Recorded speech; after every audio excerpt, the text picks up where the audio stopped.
It was a clear day in New York. The Morgan Library and Museum stood, solid, at 225 Madison Avenue. Inside, something new was happening. An exhibition.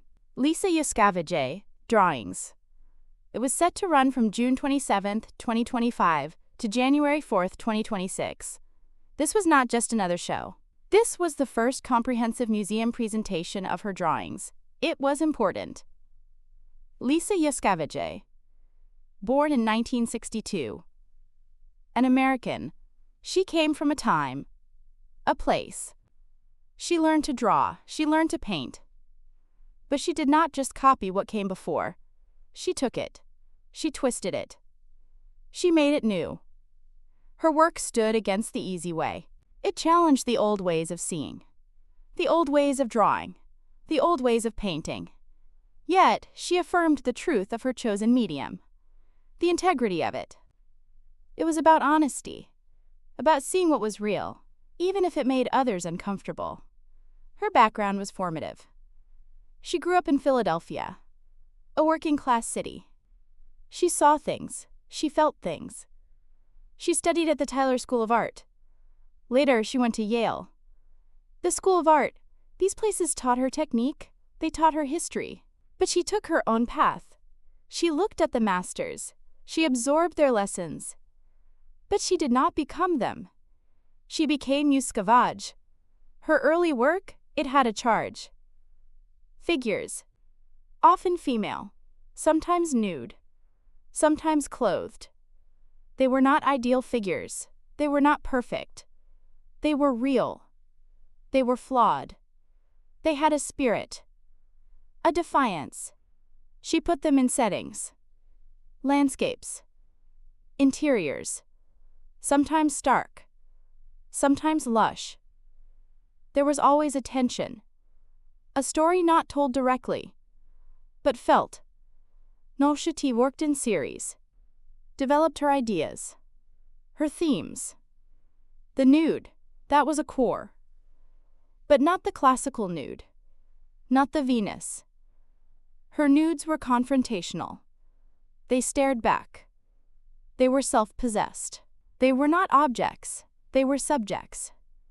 They claimed their space. This was her way of seeing female transgression, of seeing female empowerment. It was rooted in the common culture, the popular culture, the everyday. But she elevated it, made it art. Poet. Her portraits were not just faces. They were souls. Revealed. Sometimes stark. Sometimes with a hint of sorrow. Or defiance. Always with character. Her landscapes were not just scenery. They were backdrops for human drama. Or human absence. They held a mood. A feeling. Her still lifes, they were not just fruit or flowers. They had a presence, a weight, a meaning. She took the old genres, the established forms, and she filled them with her own life, her own observations, her own truth.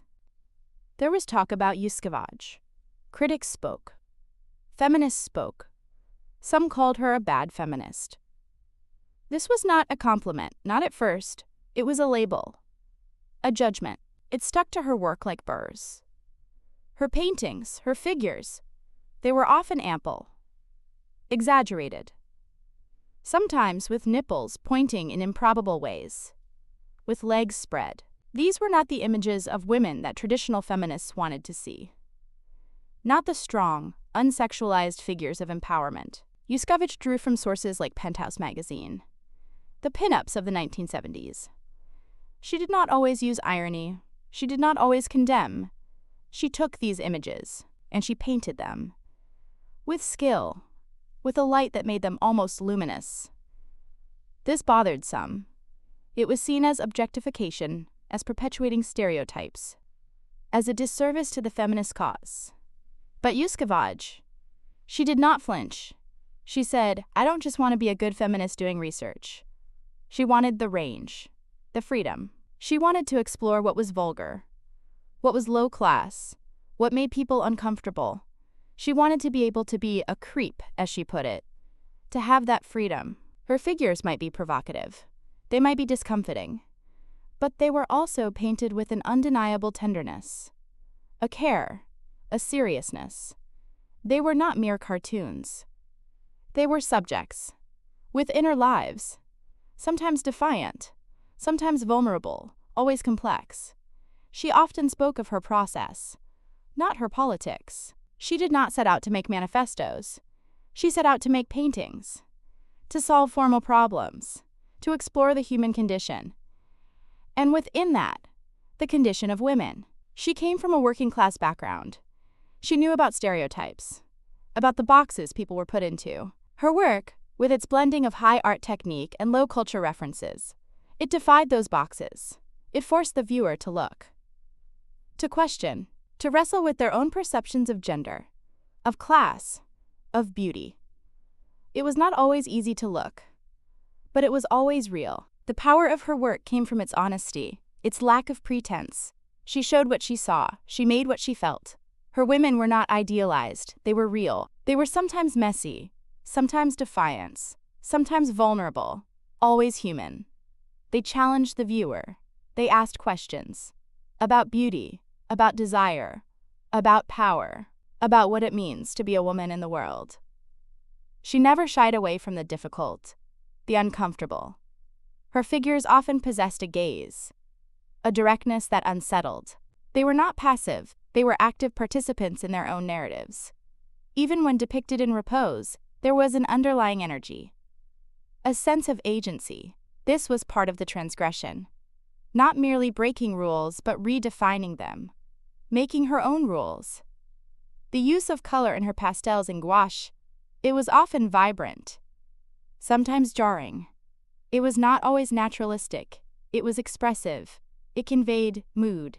It amplified emotion. She understood color as a force, as a language. It worked with the line, with the form, to create something new, something unforgettable.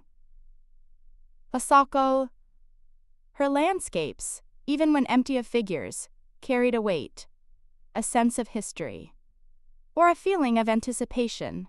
They were not just background, they were characters in themselves.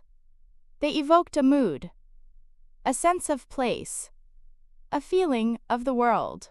The exhibition was a rare opportunity to see the foundation of her vision, the raw material, the thought process. Drawings reveal the skeleton of an idea, the muscle of execution. They show the truth of the artist's hand, the struggle, the triumph, the evolution. Yuskavage's work has always been about more than just what is on the surface. It is about what is beneath, the psychology, the human condition, the complexities of being. Her drawings strip away some of the layers. They reveal the core, the essence. They are direct, they are powerful, they are truth. The show at the Morgan, it was a testament to a life spent drawing, to a mind that challenged, to an artist who saw the world, not as it should be, but as it was, and then drew it, with honesty, with courage. It was a good show. It was a true show. This exhibition, Lisa Yuskavage Drawings, was different.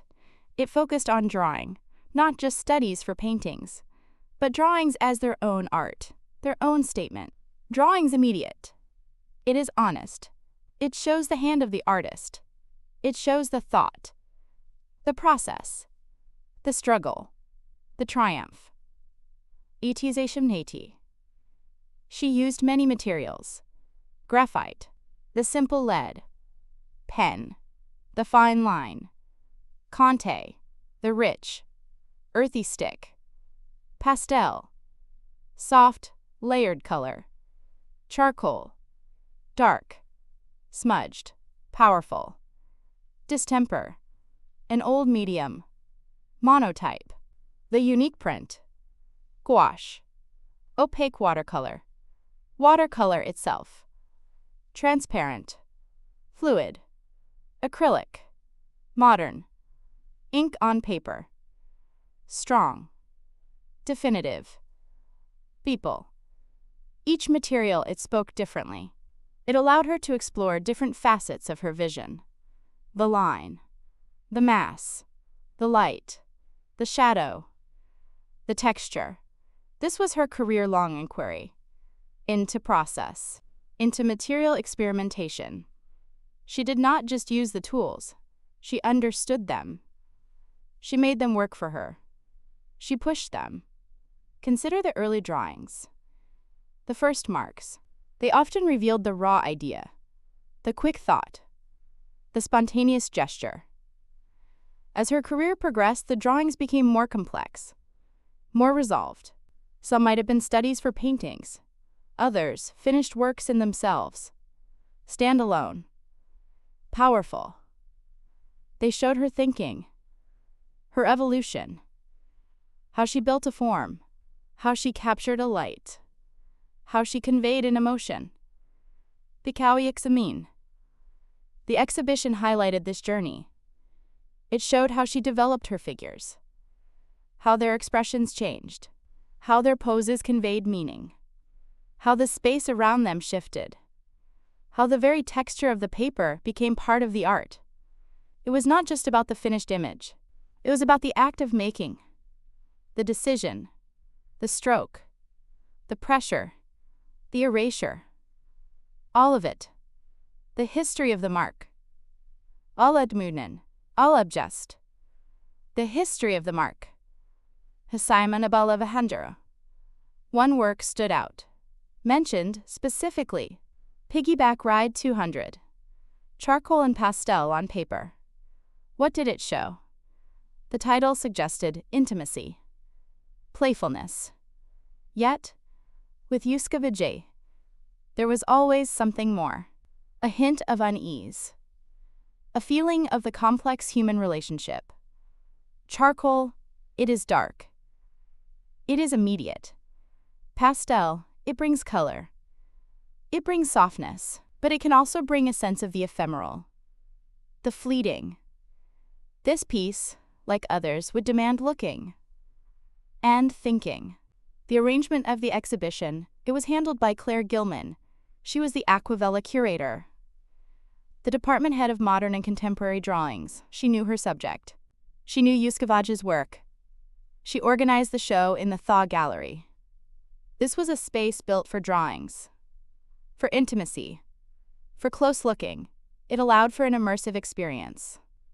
Visitors could step into Yuskavage's world, see her hand, understand her mind.